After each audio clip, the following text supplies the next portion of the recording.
Coming up on Sunday Sports Day, Akeem leads the Rockets' assault as Rudy T goes for number 100, while Reggie Miller shoots for 10,000. And the NBA's best road team runs into the Nuggets. After more than a decade, the Bruins set their sights on the top spot in college hoops. In college football, the North and South battle again. And the Collegians say aloha to the Hawaiian All-Stars. The NHL All-Stars amaze their fans in a showcase on ice. And Kerrigan and Harding return to the ice as the investigation continues.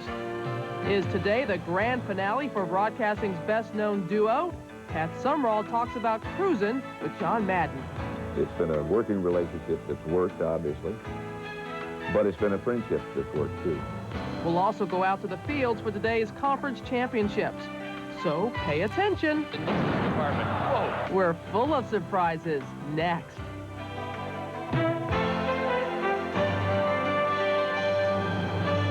Sports Weekly is presented by Delta Airlines.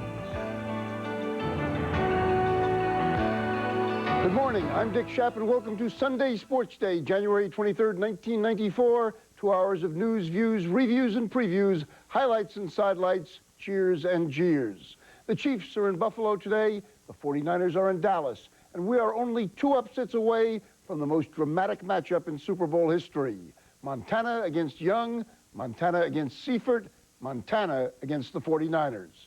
Robin Roberts is with us, as usual, to guide us through our opening hour, Sports Weekly. And Robin, if you like good stories, and you're not Jimmy Johnson or Marv Levy, you've got to love the prospect of a San Francisco-Kansas City Super Bowl.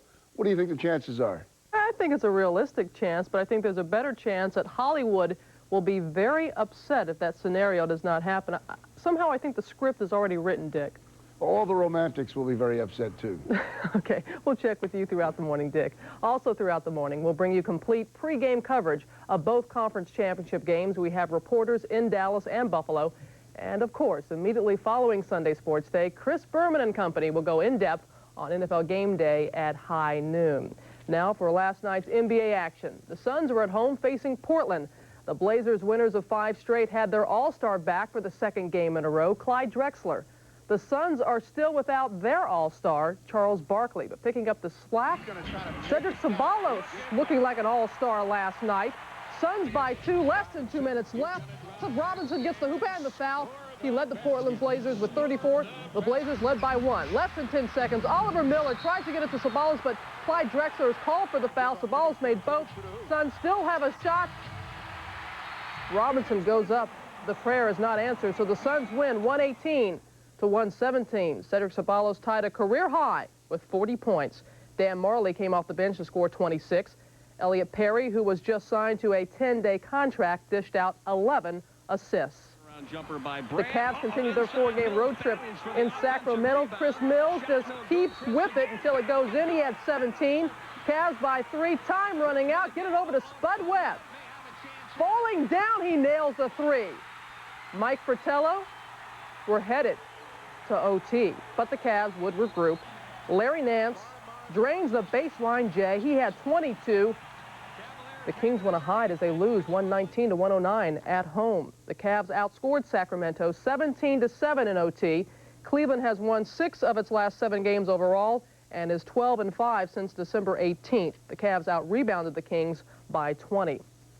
Let's see how the Sonics fared on the road against the Nuggets. Robert Pack from up top rifles a pass down low to Tommy Hammonds. Pack also had 10 points off the bench, but this man, Mahmoud Abdul-Rauf, with a reverse, he had 22. Sean Kemp kept the Sonics within striking distance. The one-handed jam, he had 26, but Denver would not fold. Off the tip, Reggie Williams finds LaFonso Ellis all alone.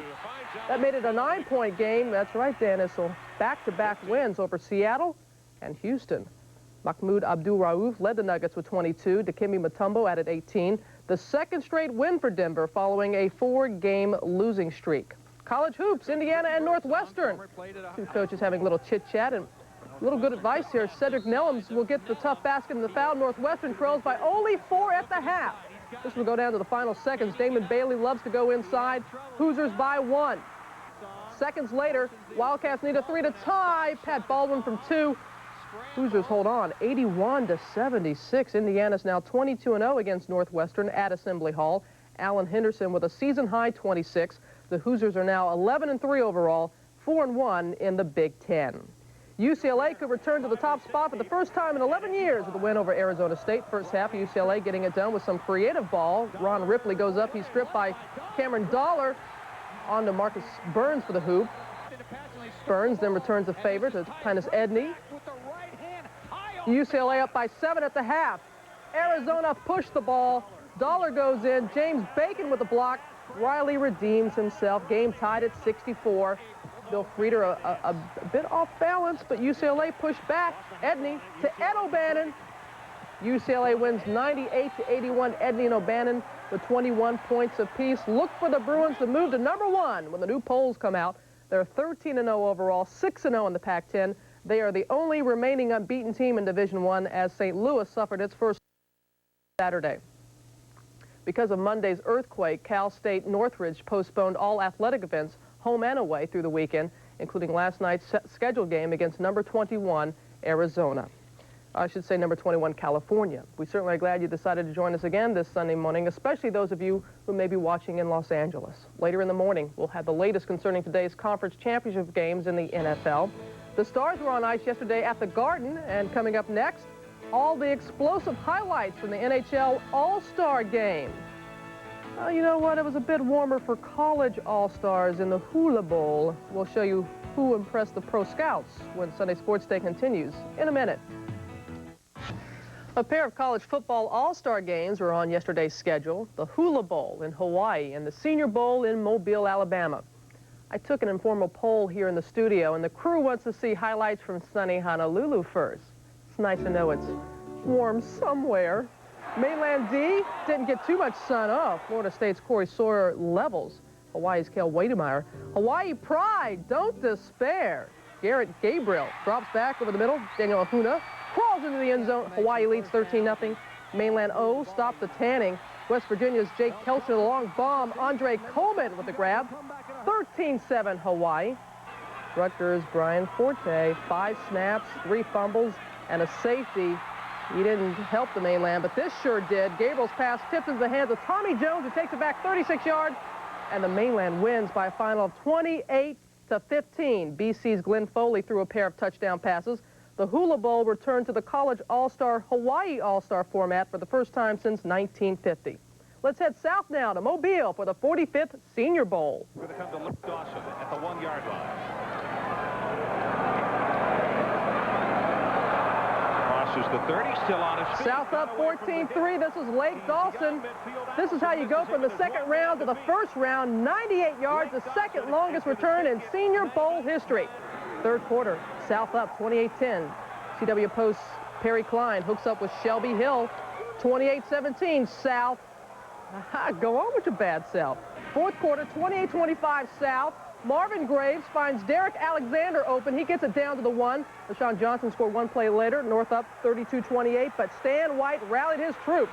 Oh, yeah, the old Auburn to Alabama connection to Kevin Lee. The South escapes.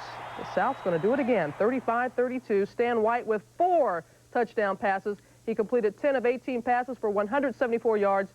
Tennessee's Charlie Garner ran for 128 yards on 17 carries.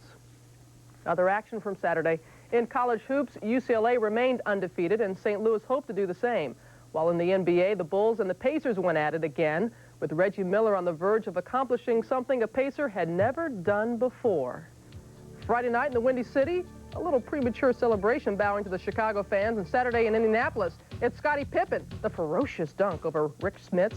Then it's Pippen with a fadeaway over Derek McKee. And why don't you take a bow, Scotty? Miller, though, reached the 10,000-point plateau in the game.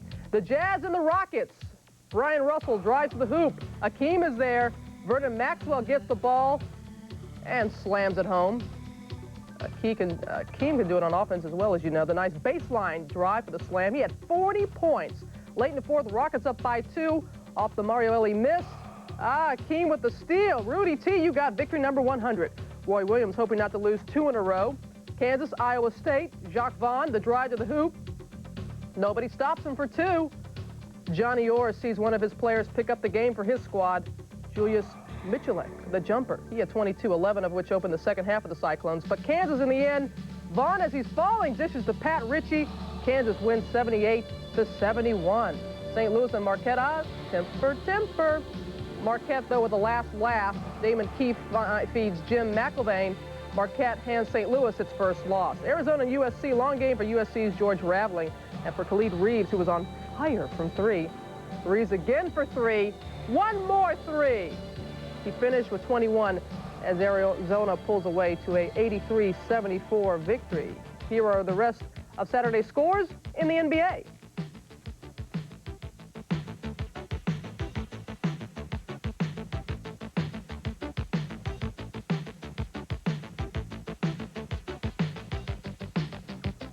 Stars from the NHL shined on Broadway yesterday in the 45th All-Star Game at Madison Square Garden. It's been a high-scoring affair in recent years, and it didn't take long at all to see that, again, the goalies would be the ones getting a workout, though it wasn't that way early on. Patrick Waugh got the start for the East, while Felix Potvin defended for the West.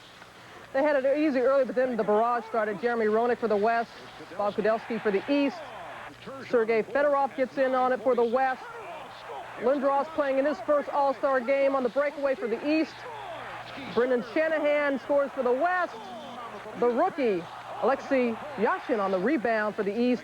Dave Andrewchuk for the West. 4-3 West, 7 goals in 7 minutes, 39 seconds, a record 36 shots in the period. Oh my. The second period saw Richter, who struggled in the skills competition Friday night. Saturday was a new day. He stopped 19 of 21 shots, twice stoning Paul Bure on the breakaway.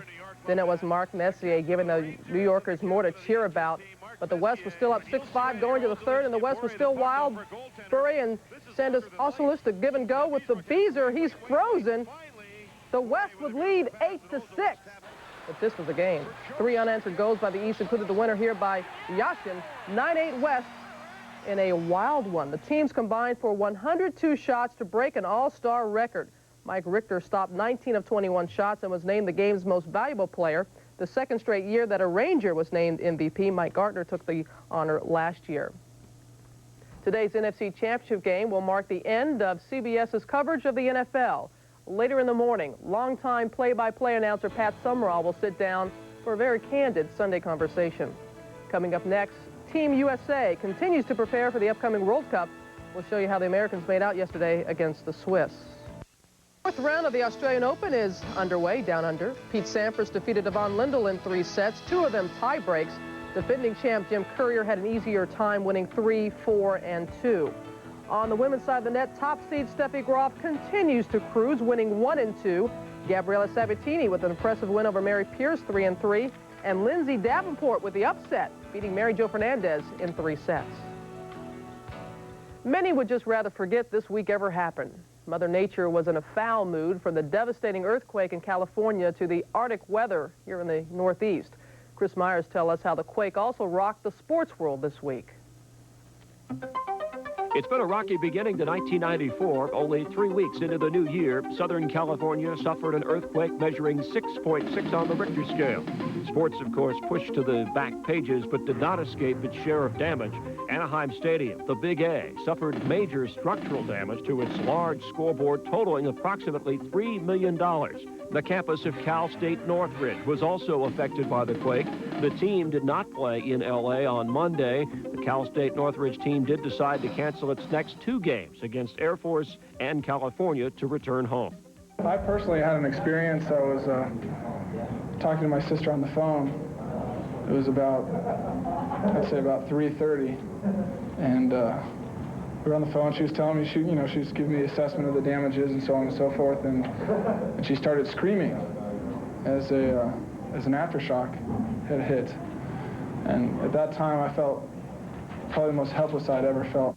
The NHL hits its all-star break. 2 major players on the top 2 teams falling to the injury bug. Maple Leafs all-star center Doug Gilmour suffering a right arm injury after a collision with Hartford's Pat Verbeek. X-rays Wednesday revealed no broken bones.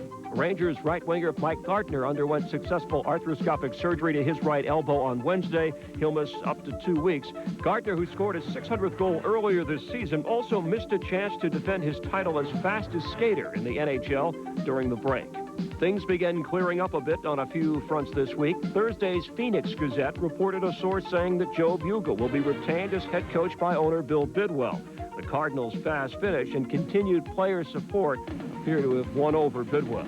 The Patriots finally have a new owner. Friday, James Orthwine sold the Patriots to Robert Kraft, the owner of Foxborough Stadium. He stated that the Patriots would remain in New England.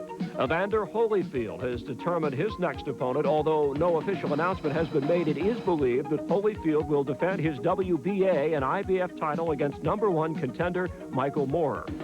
Baseball finally came together on some issues. Still no commissioner, but the Owners and Players Association did agree on divisional realignment and another playoff tier. There still is, though, the issue of revenue sharing and a salary cap.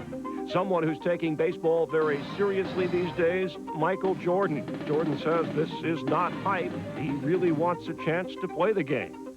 A lot of people may think this off the wall. Maybe it is, but I mean, I'm doing something that I choose to do. And that's try to follow one of the dreams that I had when I was a kid. And finally, from the greatest basketball player to perhaps the greatest female basketball player, Cheryl Swoops of Texas Tech was named AP Female Athlete of the Year. AP's Male Athlete of the Year, none other than Michael. Later, we'll look back on the kind of week it was for Nancy Kerrigan and Tanya Harding as they both returned to the ice as the investigation continued. Not a good week for top-ranked teams in college basketball, especially for #1 Kansas. We'll explain when we come back. The goal is to be #1, but that may not be such an enviable position in college hoops this year. In fact, when the new polls are released, expect to see a new king and queen of college basketball. Everyone wants to be #1. On second thought, maybe not. This week, 5 teams that were #1 at one time this year fell in upsets. Monday night, Roy Williams' Jayhawks, the new #1 team in the land, got more than they bargained for against Kansas State. K-State ended the first half with a 14-7 run and left with a 4-point lead. In the second half, Kansas rallied to tie the game, but Wildcat Anthony Bean played hero. Bean. Oh, a big shot for Mr. Clutch. Kansas had one last chance, but this Pat Ritchie miss sealed the win for K-State, the Jayhawks falling at home, 68-64. On Tuesday, #7 Kentucky went to Gainesville and came away with their second loss. With 10 seconds remaining in the game and Florida leading 57-53, Travis Ford nails a 3 to cut the deficit to 1. After 2 free throws by Dan Cross, Ford was fouled and sent to the line with 3.2 seconds left. Ford hit the first, but deliberately missed the second. Kentucky's Walter McCarty got the rebound, but missed the putback. Florida ekes out the 59-57 victory. Wednesday, the 2 teams who have been #1 the longest this year fell in one swoop. North Carolina led in the second half 54-46, but a ferocious Cavalier rally led by junior Burrow and freshman Harold Dean spurred Virginia to the lead. This Uri Barnes jam with about 6 minutes to go earned Virginia a 67-66 lead they would not relinquish. Virginia goes on to upset North Carolina 81-77, and in the process, the Cavaliers moved to the top spot of the ACC. Arkansas also got more than a bargain for against Mississippi State. TJ Honore's hoop late in the game put the Dogs up by 1. And when Alex Dillard missed this 3, Mississippi State came away with the 72-71 win. And finally, in the biggest upset of the week, in women's hoops, unranked Rutgers handed #1 Tennessee its first loss Monday night, 87-77. Rutgers' Carolyn DeRoos finished with 35 points on a sizzling 10 for 13 from the field. Rutgers' win was the first time in NCAA women's basketball history that an unranked team beat the #1 team in the land. And #2 Iowa was in line to succeed the Lady Vols, but Iowa was upset on Friday, its first loss of the year. Much more ahead here on Sunday Sports Day. When we come back, we'll look ahead to today's conference championship games. Can Joe work his magic again? Back in a moment. Sports Weekly is presented by Delta Airlines. You'll love the way we fly. And brought to you in part by Ford and your Ford dealer. Have you driven a Ford lately? And by the American Express card. Don't leave home without it. Former Washington quarterback Doug Williams has been named an assistant coach at the Naval Academy. Williams will coach the midshipmen running backs. He, of course, has fond Super Bowl memories. Williams set 4 records on his way to being named MVP of Super Bowl 22. The question today is, who will advance to Super Bowl 28? If the Chiefs and the Cowboys do, chances are it will be because of Joe Montana and Emmitt Smith. Here's Chris Fowler. Today, 192 NFL players will suit up to take the field for the championship games. But all eyes may be on just 2 players, Emmitt Smith and Joe Montana. In big games, no one looms larger than these guys. Football is not a sport built around lone stars, but you'd never know that watching Dallas play without Emmitt. These are the kinds of numbers myths are built on, where legends spring from wins and losses. On these shoulders, Dallas's fate may ride, and whether they are sore or not, opposing teams may prepare more for the myth than the man. I think that I personally feel, and I think really in the hearts of all of our players, that Emmitt Smith will be 100%. Even if he's not physically 100%, emotionally, and the way that he competes in the ball game will be as physical and as determined as any game he's played all year. Reporters in the locker room were just asking me, if you get a chance to hit his shoulder, you're going to go for it. I said, heck, if I get a chance to grab any of him, I'm going to go for it. If you're just aiming at his shoulder, you're in trouble because he's an elusive back, and, I'll do whatever I can to get him down. Montana rolling out the right, looking toward the end zone, throwing under pressure, throws his pass, caught by Clark. Clark got a touchdown. Troy Clark has it. It's a touchdown for the 49ers. And the Montana mystique was begun. For 15 years, those arms shooting into the air signaled the downfall of yet another team. Again, numbers that myths are built around. Every team he plays knows that the fourth quarter is Montana time. It's a different team, but it's the same quarter with the same results. He's banged, he's bruised, but he's also 21 for 28 for 244 yards and 3 touchdowns in the fourth quarter this season. It just goes to show Montana got knocked down, kicked around, beat up all night long, and he still came through when we needed him. Smith, Montana, in Canton, they're already chiseling their names. 2 men who make the men around them a better team. The guys that have a history, the guys that have shown the ability to do it, do in fact lift others to another level. Here too about each other. They certainly do. Each has beaten the other 10 times during the regular season, but Dallas holds the edge in the postseason, winning 4 of 5, including 3 NFC Championship games, the most recent, of course, being last year. In the AFC title game, both the Chiefs and the Bills are well armed, with Montana and Kelly calling the shots. Both have completed over 60% of their passes against the other. But Kelly has been picked off 10 times by the Chiefs' defense. Of course, if you want to know more about today's games, you know where to find the latest. But of course, NFL Game Day at high noon and all the highlights NFL Prime Time at 7 Eastern. Controversy continues to surround figure skater Tanya Harding. Many question how much she knew about the attack on Nancy Kerrigan, especially since the arrest of her ex-husband this week. Coming up next, more on today's playoffs, including a closer look at the Niners rematch with the Cowboys. That and more when we come back.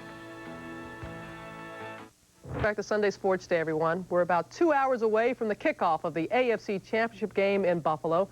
Andrew Kramer is already there and has the latest. The last time the Bills lost a home playoff game, 1967, to the AFL Chiefs. Now the AFC Chiefs are looking for their first Super Bowl appearance since 1969. There could be an upset in the making already. Fans may not need this fire back here because temperatures are expected to be in the 30s come game time. However, the winds could start swirling all afternoon. That could present a problem for Joe Montana. His 37-year-old arm not as strong as it used to be. However, the Chiefs' short passing game is a good complement to the windy conditions. The Bills are wary of Montana's other assets. The man, I think, does a lot with his brain. I mean, he sees things. He knows where the weakness is on the defense. He knows if somebody overplays something, where to go back to it. He knows automatically. The Bills have heard about Joe Montana almost as much as wide right, and they are sick of both. They feel they deserve more respect, especially since they're on the verge of becoming the first team ever to appear in 4 straight Super Bowls. I'll be back a little bit later in game day with more in this game. Right now, let's head back to Robin in the studio.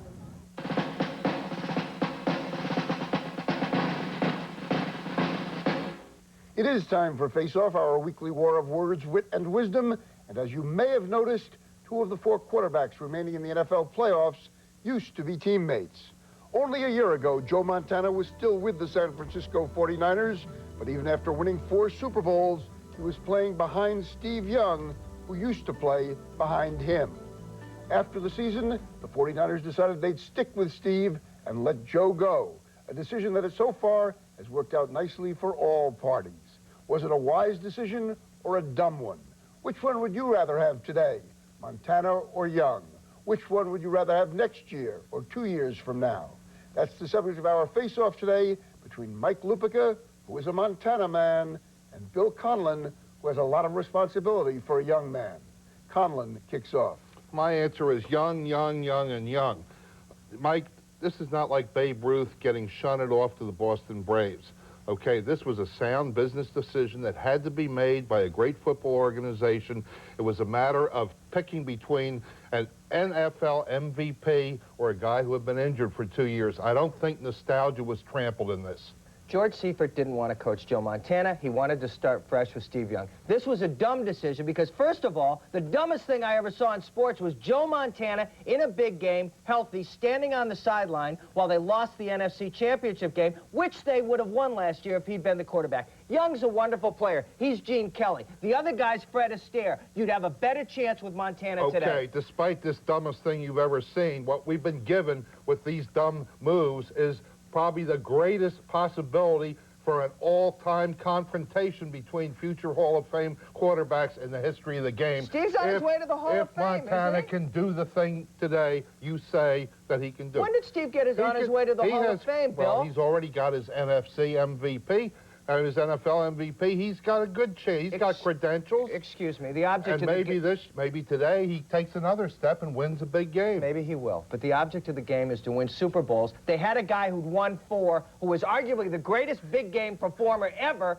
They sat him down. They traded away. They'd have a better chance to go to another Super Bowl if Montana was still the quarterback. So you were going to trade away the MVP? Sure. You had the first word. Oh, but you don't want the Hostetler-Sims thing.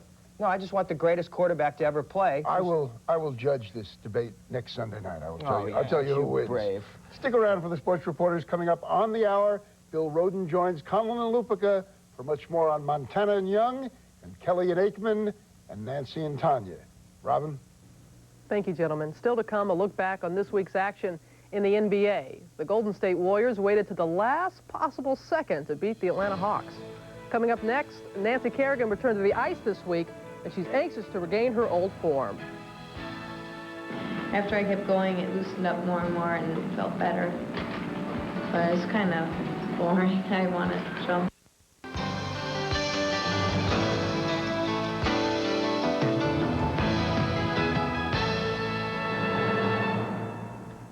Sorye Bonali won her 4th consecutive women's title at the European Figure Skating Championships. Katarina Witt finished a disappointing 8th and barely qualified for next month's Olympic Games. Other former Olympic gold medalists fared much better at this week-long competition.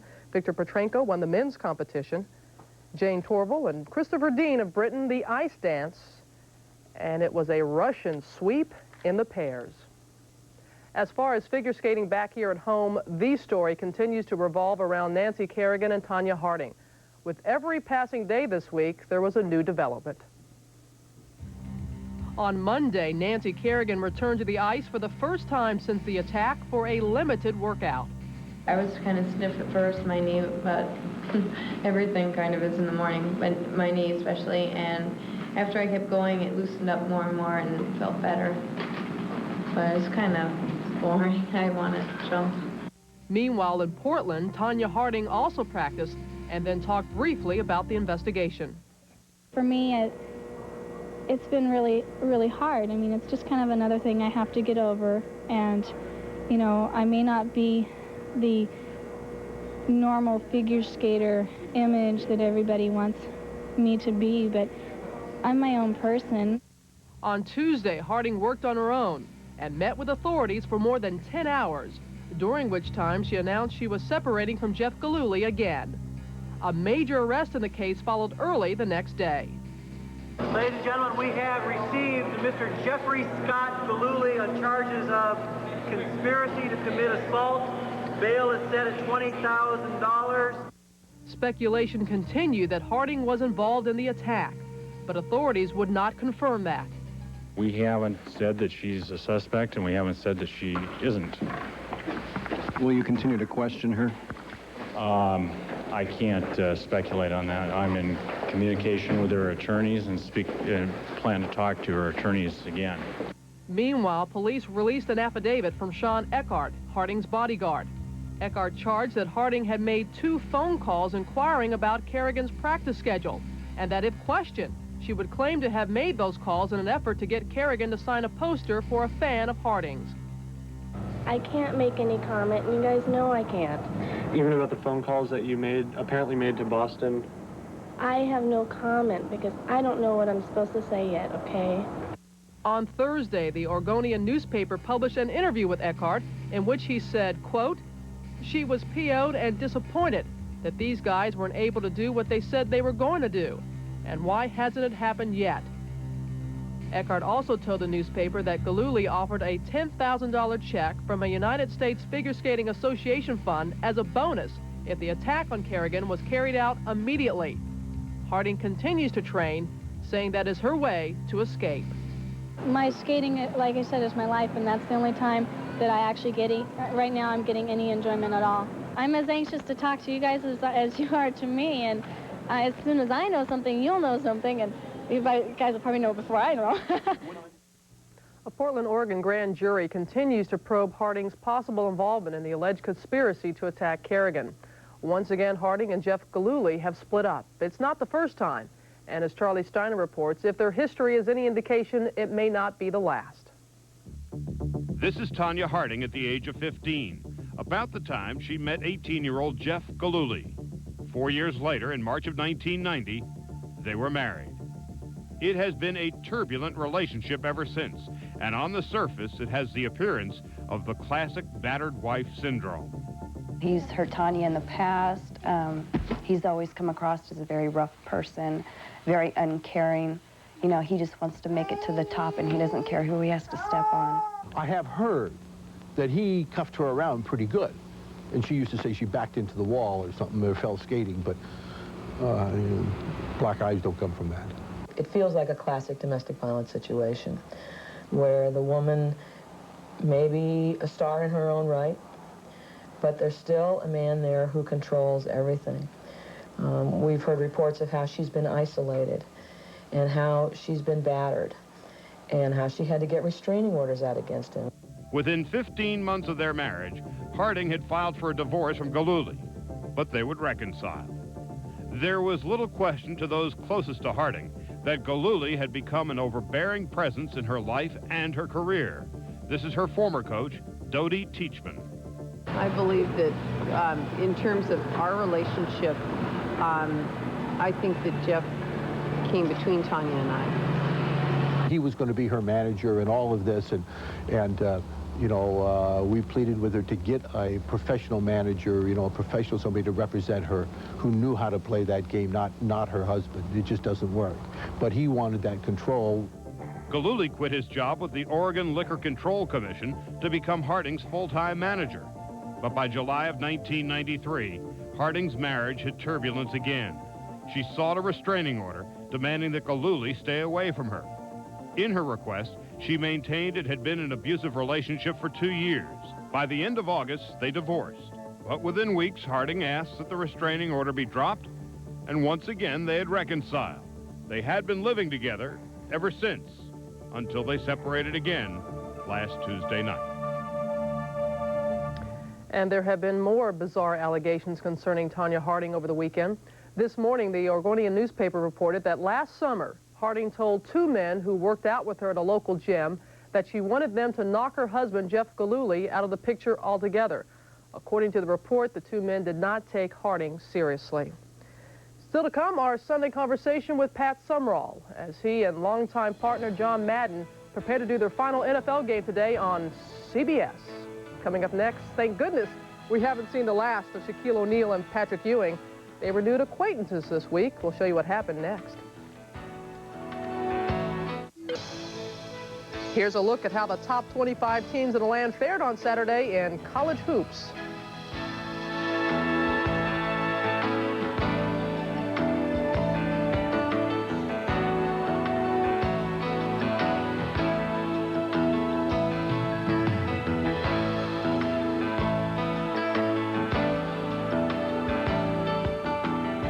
on the hardwood. It was a frigid week here in the Northeast. We experienced our coldest weather in about a decade. And I think Jack Edwards was watching Willard Scott a wee bit much this week. You'll get my drift in the NBA Week in Review. Checking the NBA atmosphere this week, conditions varied. Highs ranged into the 40s Wednesday. Shaquille O'Neal delivered 40 points, 19 boards in a 12-point Magic win. Mark Aguirre had 3 threes for the Clips, giving him 9 in 2 days. Checking the radar, Aguirre must have had it going Tuesday, hitting 6 of 7 from downtown. He surpassed Glenn Rice's 5 trifectas. Both teams were apparently informed about the long-range forecast that night, combining for a record-high 23 trays. Said Ron Harper, it was one of the craziest games I've ever seen in my life. The outlook is a little bit cloudy for Rex Chapman. He dislocated his ankle Monday and could be out up to 10 weeks. Also, with heavy icing this week, David Robinson, who missed a matchup with Patrick Ewing in the Knicks. Ewing reined in 35 points and pulled down 16 rebounds. The Knicks won it by a dozen. Robinson's consecutive start streak ended at 119. New York fans poured out their hearts to retired Giant Lawrence Taylor. It was a little bit windy when Ewing went face-to-face with Shaq this week. Ewing got blown away. O'Neal outpointed and out-rebounded Patrick in a 3-point Magic win. After a long frigid spell, there was a January thaw in Boston. The Celtics won 4 in a row, punctuated with a 95-83 win in Houston. Robert Parrish posted 19 points and 17 boards. Hakeem Olajuwon had 28 for Houston. Even the Nets warmed to the task of chasing away the Winter Blues. Jersey won 4 in a row, culminating with a 21-point rout of the T-Wolves. Derek Coleman paced the Nets with 24. No suns shining early in the week, losing to the Lakers and Warriors. Latrell Sprewell iced the game with under a minute to go. Sprewell made the Hawks fly south Wednesday with this 3 at the buzzer. Golden State won 5 in a row. And a Croatian front descended on the Midwest. After Reggie Miller had put the Pacers up by 2 with 0.8 of a second left, Tony Kukoc banked in a 3 to give the Bulls their 16th straight home win. It was Chicago's 2nd straight win on a 3 in the final minute. On Wednesday, Steve Kerr had rained on the Bullets parade with a 3 with only 23 seconds left.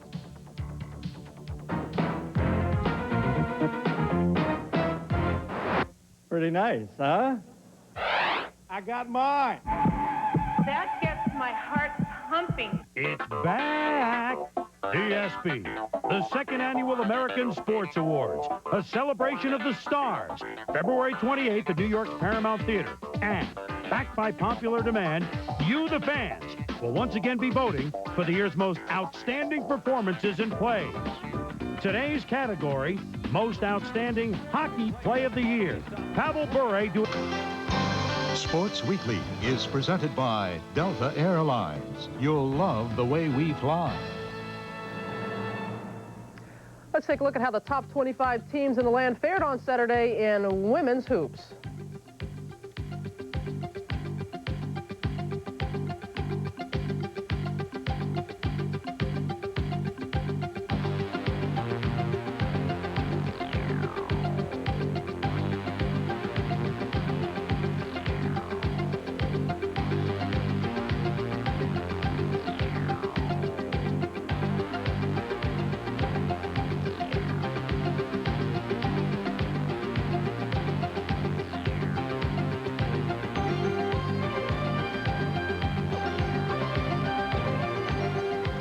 As a broadcaster, you learned that the game is the most important thing, not those calling the action.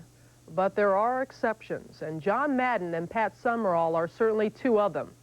When the final gun goes off, signaling the end of the Cowboys-49ers game today, it will also mark the end of CBS's coverage of the NFL. But what about Madden and Summerall? Well, Pat Summerall sat down with Dick Schaap for a very candid Sunday conversation. When you were growing up in North Florida, you knew you were going to be a broadcaster, didn't you? I had no idea. I thought I was going to be a farmer, maybe a school teacher, maybe a coach or something like that. No ideas about broadcasting. When did you get the ideas? Oh, I guess when I was playing with the Giants, of course, that being the media capital of the world, and the opportunities were there. A lot of Frank Gifford, for example, was already in broadcasting, and I thought, gee, that might be something I'd like to be, might like to be something I'd pursue. But the opportunity wasn't there. Finally, somebody called me and asked me if I'd like to come and take an audition, somebody at CBS, and I did. I won the audition against 3 of my teammates. So they're still teammates and still friends. The marriage with John Madden, was that a marriage made in heaven? Well, I hope not. As well as the it's just something that worked. He and I started together 13 years ago. And it's been something that I think we seem to complement each other. I've often said that he can start a sentence and I know where he's going, and if he doesn't finish it, I can. And the same is true on his part. If I start something and he knows where I'm going, and he can finish it if I don't. It's been a working relationship that's worked, obviously, but it's been a friendship that's worked too. So I think that's the most important thing. Have you ever taken a long trip in the bus? Oh yeah, yeah, many trips. Not as long as he does. Now I'll go from this year I went from Detroit to Minnesota with him. In years past, I've gone Detroit to Cincinnati and Chicago to New York and places like that. But he's got the big bedroom in the back, and I sleep on the coffee table. I don't think, not many long trips like that. I think Super Bowl X, when they were making Black Sunday, the movie Black Sunday in Brookshire, where and I were in that. That has to be a favorite memory. I think Super Bowl I, the first one, when we did the simulcast, NBC and CBS both did the broadcast. But we used the same cameras. The animosity between, not so much between the broadcasters. I think it was Kurt Gowdy and Paul Chrisman for NBC and Ray Scott and Frank Gifford and I for CBS. Charlie Jones, I think, was involved as a sideline reporter. And we were sort of wondering what was happening. But the animosity between the technical crews was, it was so bad and so intense that they finally had to build a chain link fence between outside the Los Angeles Coliseum, between the CBS mobile units and the NBC mobile units. They belonged, I guess, to different unions, and they really didn't like each other. Tell me about some of them, some of the people you worked with. I think the memories of working with Jack Buck were a learning process, because he taught me that, hey, this is not a funeral we're broadcasting. It's not that serious. He taught me that there's a place, I think, in broadcasting for a sense of humor. I think the years with Ray Scott, when I was an analyst for him and with him, taught me that it is a visual medium, and you don't have to tell people what they can already see. I think Chris Schenkel taught me as much as I can remember about preparation and being ready. My years with Tom Brookshire were well, he became like a brother and still is like a brother. They were wild, crazy, enjoyable years. The one problem you had during the career with the drinking thing, when that stopped you for a couple of years, I mean, obviously, it was a tough struggle to overcome it. Can you describe a little bit what the struggle was like? Well, to say it was a struggle, it was a struggle. I don't know that I was conscious that it was a struggle at the time, and I think that probably made it more difficult, because I wasn't conscious of it. I didn't think it was a problem. And I think that's the case with a lot of people who do have that problem. When I realized that I did, I thought, well, hey, you know, people say that you have an experience that makes you aware that this thing is taking over your life and you're not as effective as you were. You're not the kind of person you used to be. When you become aware of that and you're willing to say to yourself, hey, I got to have some help. I can't do this by myself. That's a pretty tough admission for you to say, especially when you've been an athlete. You've been somebody who has a macho aura about them, that kind of feeling, to admit to yourself and to the people that, hey, I do have a problem. And I got to do something about this if I want to live much longer. And that realization and admitting to yourself that you got to have some help and that you do need help, that's the biggest hurdle. They had a favorite saying in the place where I was, well, it was the Betty Ford Center, that in order to really get well, your heart and your head have to have a meeting right in the middle of your gut.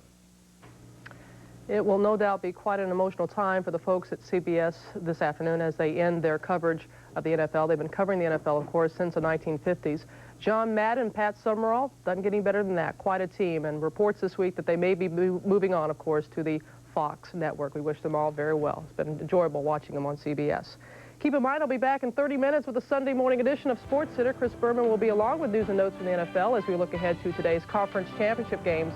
That and a great deal more at 11:30 on SportsCenter. Right after Dick Schaff and the Sports Reporters, which is coming up next as Sunday Sports